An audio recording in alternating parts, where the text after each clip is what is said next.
Ви благодарам, почитуван председателе, почитуван заменик министер, почитувани колеги пратеници. Во услови на глобална пандемија и сериозна светска здравствена криза, нашата држава, целото стопанство, институциите, граѓаните и сите ние заедно соочени сме со најголемиот економски предизвик до сега. Оваа криза ги погоди и најголемите и најразвиените економии.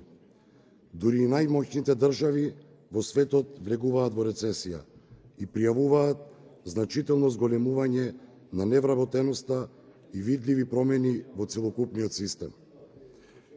Реалност е дека оваа криза не можеше да не одмине и нас и силно ја погоди нашата економија, одразувајќи се во сите економски сегменти.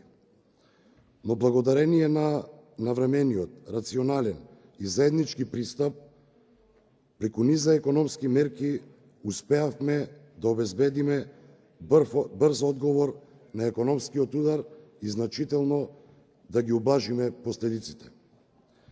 Нашата држава превзеде одговорност да ги заштити сите граѓани и покажа дека се бори за секое работно место и за секоја компанија.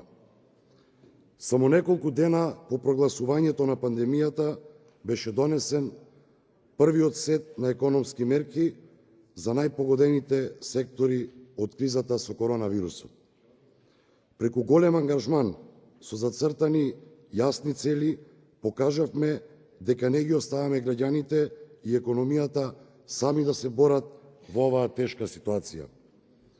Уште со појавата на COVID-19 во нашата држава, освен здравствената стратегија за справување со вирусот, владата многу брзо ги донесе и спроведе првите 3 пакет мерки кои беа соодветен одговор на првите бранови на економски штети предизвикани од коронавирусот. Тоа беа сериозни мерки за спас на работни места. Беа сеопфатни и водени од принципот никој да не биде изоставен. Така, точно димензионирани, ги запревме првите удари кои се закануваа да бидат катастрофални. Сега, во услови на една тешка здравствена и економска криза, имаме прилика сите заедно да покажеме колку си ја сакаме државата и како знаеме и умееме да се грижиме најдобро за граѓаните, бизнис секторот, стопанството, а воедно сепак сме соочени со најголемиот економски предизвик до сега. Ребалансот на буџетот за 2020 година обезбедува 470 милиони евра средства за реализација на овој сеопфатен сет мерки, наменети за навремена и ефикасна помош на стопанствениците, работниците, ранливите категории граѓани и компаниите погодени од корона кризата. Мерките од четвртиот пакет, предложени од владата, се токму тие мерки потребни за облажување на последиците од пандемијата по начелата на солидарност, еднаквост, праведност и правичност. Во тешка ситуација, во каква што сега се наоѓаме, а не само ние, туку и целиот свет, потребно е да се помогне на најранливите категории и на сите оние кои се најпогодени од оваа криза. Се фокусираме примарно на стопанството, да му помогнеме да обстои, да ги зачуваме максимално работните места и да ја сочуваме ликвидноста на компаниите, да овозможиме на вработените да примаат плати, а со тоа да не дозволиме да се намали приватната, односно јавната потрошувачка. Наша главна цел во справување со оваа криза е токму зачувањето на работните места. Токму затоа со овој пакет, како и со претходните, се обезбедува финансиска поддршка за исплата на околу 250.000 плати за месеците октомври, ноември и декември 2020 година. Исто така, во рамките на финансиската поддршка на плати, го зајакнуваме и механизмот за контрола на тие кои би сакале да земат плати, а да не ги исплатат. За најпогодените компании се обезбедуваат неповратни средства, бескаматни кредити, меѓутоа креираме и други елементи кои би требало да ги покријат режиските и оперативните трошоци на компаниите надвор од платите. Околу 5,5 милиони евра грантови ќе се доделат на туристичките агенции, рестораните и други компании.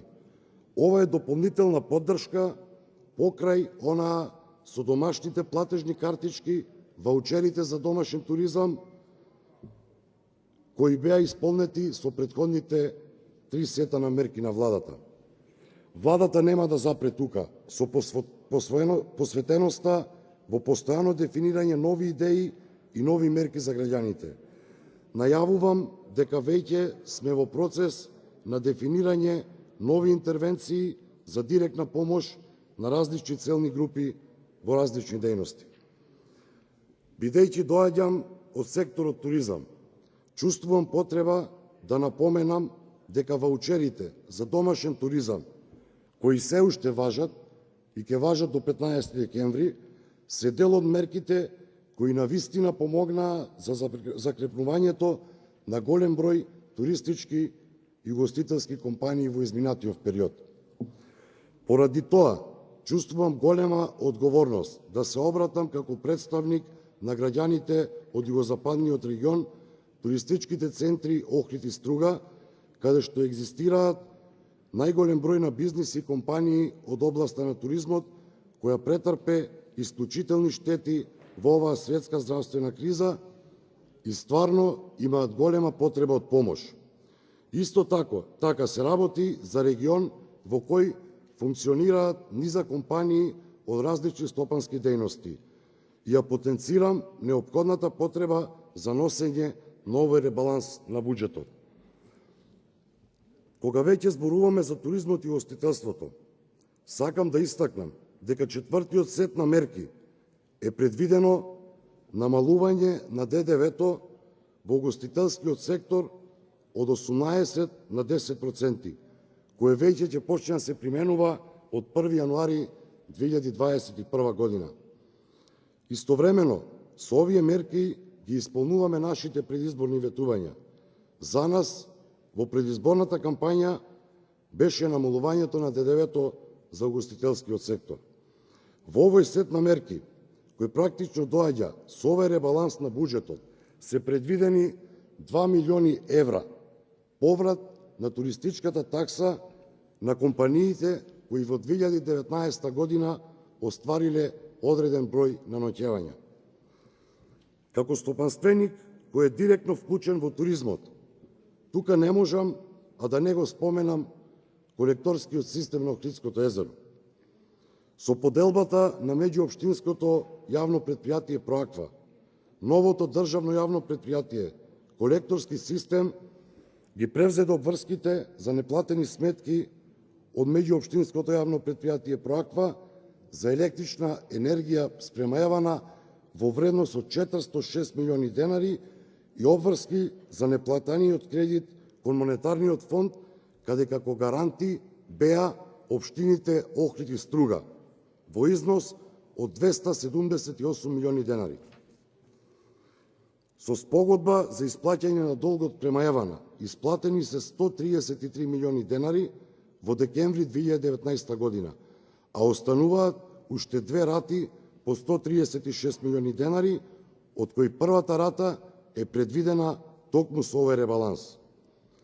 Во однос на ова, морам да истакнам дека за прв пат, после 40 години, е изработена санација на колекторскиот систем на најкритичните места, од кои до сега во Охридското езеро се влеваа 8 милиони кубици непрочистена фекалија. Снимени и прочистени со најнови методи, без ископување, во должина од 3 километри, се 4 најкритични локации на Охридското езеро.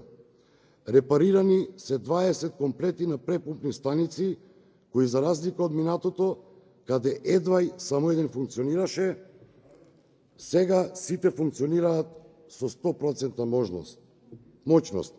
Ова го кажувам бидејќи 95 милиони денари за санација на ова се предвидени токму со овој ребаланс на буџетот.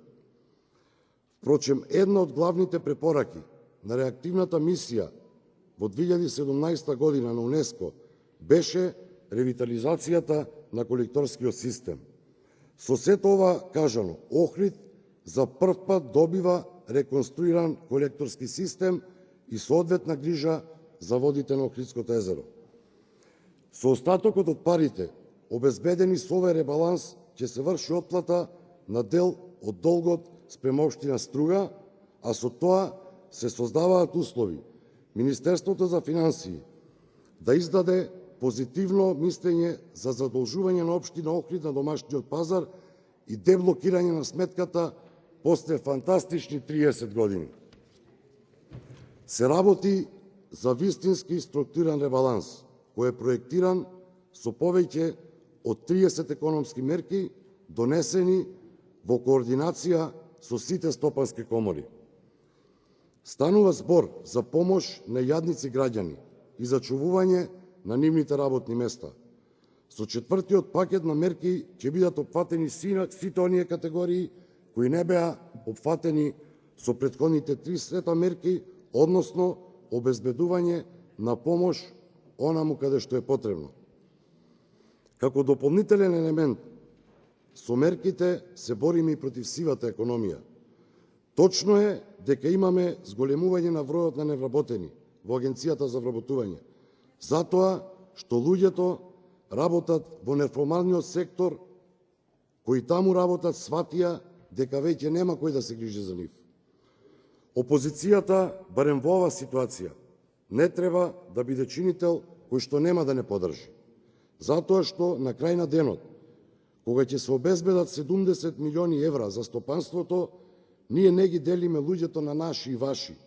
Ние не ги делиме стопанствениците на наши и ваши. Тоа се нашите граѓани, тоа се нашите вработени во тие компании.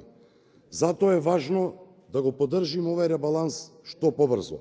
Со тоа даваме и наш придонес да се реализираат мерките за помош на македонската економија и борба со коронавирусот.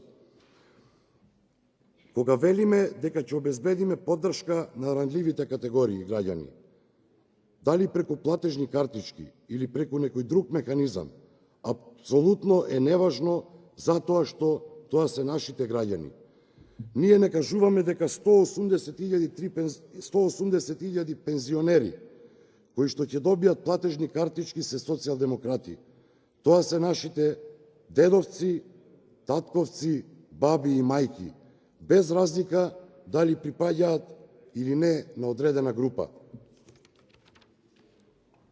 Да имавме повеќе средства на располагање, да нашата економија беше поразвиена, ќе можеме да креираме уште повеќе мерки.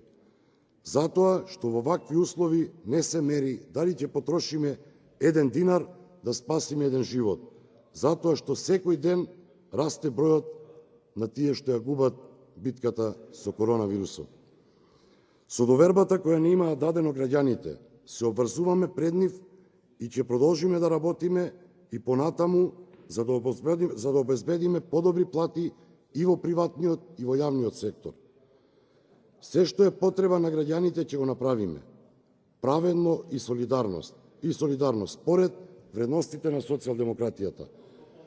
Продуктивноста и ефикасноста мора да бидат на прво место, а секоја услуга направена надвор од законите ќе биде санкционирана со соодветна казна. Секој нов денар во буџетот на државата е добредојден, затоа што со него ќе решиме уште еден проблем на граѓаните. Ќе осигураме перспектива, ќе им овозможиме на граѓаните и на младите да имаат подобри услови за живење во сите сегменти. Ќе им овозможиме својата иднина да ја планираат тука, во својата родна земја. Одговорно тврдам дека оваа држава ќе ја биде. Почитувани колеги пратеници, уште еднаш ве повикувам да ги поддржиме економските мерки кои значат надминување на кризата и обезбедување на основа за понатамошен развој. Ајде да бидеме креатори на подобра иднина и развојни политики за сите граѓани, да го избериме правиот пат, да не дозволиме да бидеме заложници на погрешни тези и неразумни политички потези, да бидеме вистински визионери и да овозможиме помош и поддршка за сите, да дадеме зелено светло за зачувување на нашата економска стабилност, за цврстување на екзистенцијата на граѓаните и за чувување на стандардот, да покажеме дека сите заедно може да се избориме и да излеземе како победници од оваа економска криза. Ви благодарам.